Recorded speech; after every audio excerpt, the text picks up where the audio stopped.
హైదరాబాద్ నగరం నడిబొడ్డున హైడ్రా బాధితులకు రేవంత్ రెడ్డి ధనదాహానికి ప్రపంచ బ్యాంకుతో కుమ్మక్కయి ఆ నిధులతో ప్రజల జీవితాలను శిథిలం చేసి ఆ శిథిలాల మీద మరి మూసీ నదిని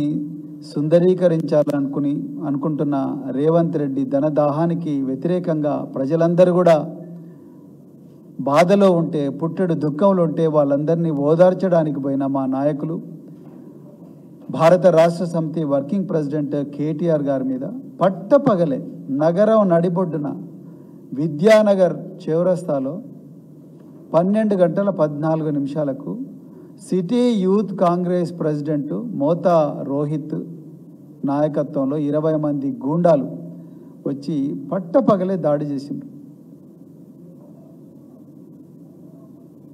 దీన్ని పూర్తిగా మరి ప్రజలు, ప్రజాస్వామికవాదులు, అన్ని పార్టీలు కూడా ఖండించాలని చెప్పేసి ఈ సందర్భంగా మరి రిక్వెస్ట్ చేస్తున్నాం. ఒక సీనియర్ మినిస్టర్, తెలంగాణ రాష్ట్రాన్ని ప్రపంచ పటంలో నిలబెట్టిన ఒక గొప్ప దార్శనికులు, అదేవిధంగా ఒక ఎమ్మెల్యే, ఒక గొప్ప పార్టీకి వర్కింగ్ ప్రెసిడెంట్ అయిన కేటీఆర్ గారి మీదనే పట్టపగలే గూండాలు దాడి చేస్తున్నారు. కాంగ్రెస్ గూండాలు అంటే మీరు అర్థం చేసుకోవచ్చు సామాన్య మానవుల పరిస్థితి తెలంగాణలో ఏ విధంగా ఉంటుందో. ఇలా విచిత్రం ఏంటంటే పోలీసుల వైఖరి ఒకవైపు హాస్యాస్పదంగా ఉన్నది, ఇంకొక వైపు ఆందోళనకరంగా కూడా ఉన్నది, అనుమానాస్పదంగా కూడా ఉన్నది. అసలు హోమ్ మినిస్టరు, ముఖ్యమంత్రి తానే అయిన రేవంత్ రెడ్డి పక్కా ప్లాను వేసి బీఆర్ఎస్ నాయకులను అడుగడుగునా వాళ్ళను దాడి చేసి హతమార్చాలనే పన్నాగంలో పోలీసులు సమిధలవుతున్నారు, ప్రేక్షక పాత్ర వహిస్తున్నారు, పావులవుతున్నారు అన్న విషయం చెప్పాల్సి వస్తున్నందుకు బాధ అనిపిస్తున్నది ఒక మాజీ పోలీస్ అధికారిగా కూడా.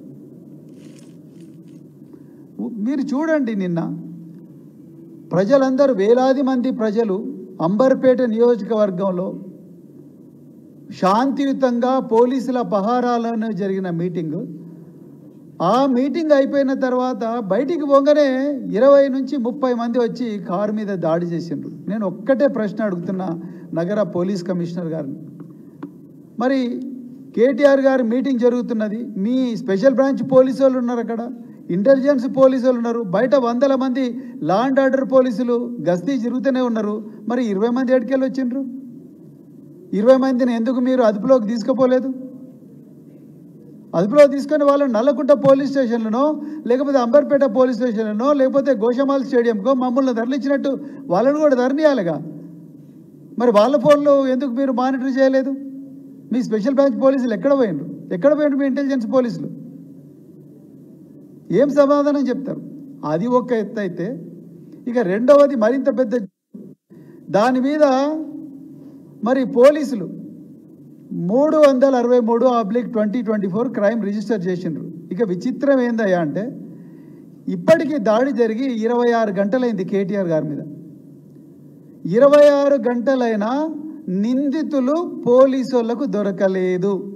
ఇంతకన్నా పెద్ద జోక్ ఏముంటుంది తెలంగాణలో?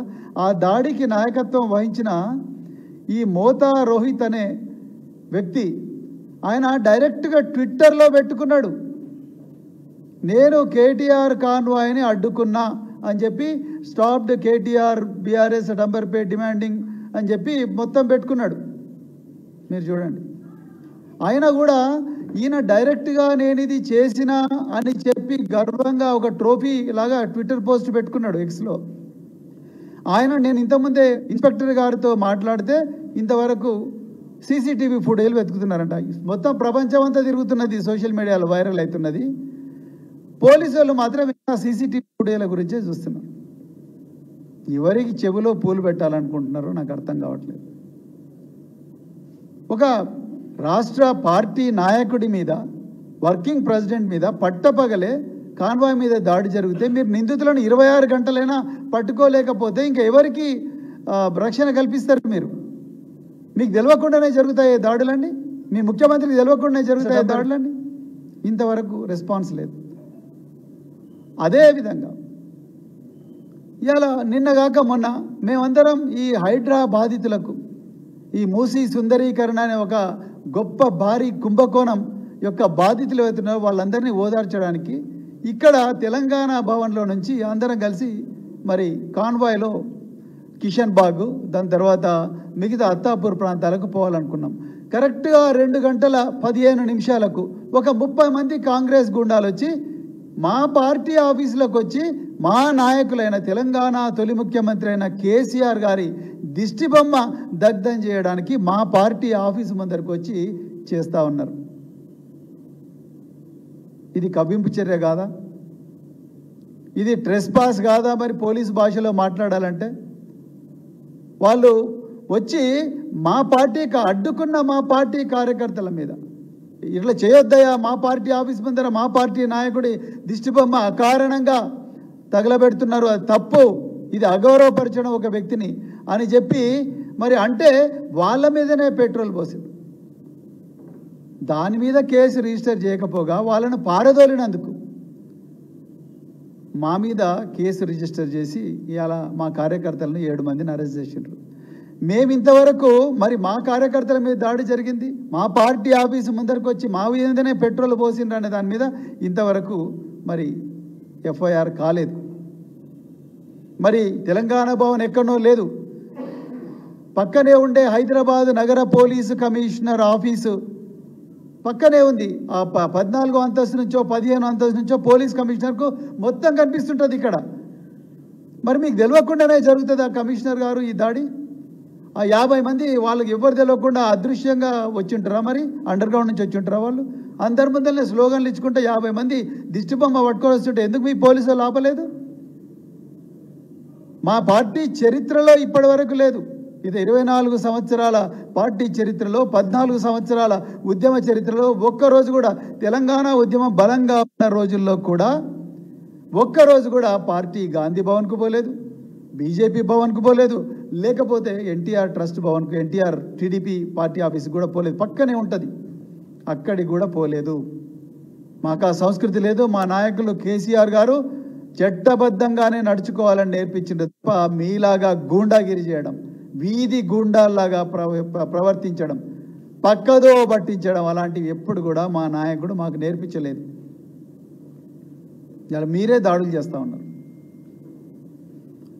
హరీష్ రావు గారి క్యాంప్ ఆఫీస్ మీద పగలే లైవ్ టెలికాస్ట్ పెట్టి మరీ దాడి చేశారు. మరి ఎక్కడ పోయినారు పోలీసు వాళ్ళు? దాన్ని ఎందుకు అడ్డుకోలేదు? పాడి కౌశిక్ రెడ్డి గారు అరికపూడి గాంధీ ఇంట్లోనే ప్రెస్ మీట్ పెట్టి నేను కౌశిక్ రెడ్డి ఇంటికి పోతున్నా, ఎందుకంటే ఆయన మా ఇంటికి వస్తలేడు అని చెప్పి ఓపెన్గా ఛాలెంజ్ చేసి మరి పోలీస్ ఎస్కార్ట్తో సహా వచ్చి 100 మంది పోలీస్ సమక్షంలోనే కౌశిక్ రెడ్డి గారి మీద వాళ్ళ ఇంటి మీద దాడి చేసిండ్రు. మరి ఎక్కడ పోయిండ్రు పోలీసులు? ఎక్కడ పోయిండు హోంమంత్రి? ఎక్కడ పోయిండు ముఖ్యమంత్రి? ఇదంతా కూడా పక్కా ప్లాన్ ప్రకారమే జరుగుతున్నది. ఎందుకంటే బీఆర్ఎస్ పార్టీ ఈ ప్రపంచ బ్యాంకు నిధులతోని మెగా కాంట్రాక్టర్లతోని రేవంత్ రెడ్డి కుమ్మక్కై ఈ హైదరాబాదు నగరంలో మూసీ నది సుందరీకరణ పేరుతో 1,50,000 కోట్ల కుంభకోణాన్ని బీఆర్ఎస్ పార్టీ అడ్డుకుంటుందనే కసితోని అక్కసుతోని 6 గ్యారంటీల అమలు కోసం బీఆర్ఎస్ పార్టీ వీరోచితంగా పోరాడుతున్నది, పీడిత ప్రజల పక్షాన ఉన్నదని తెలుసుకొని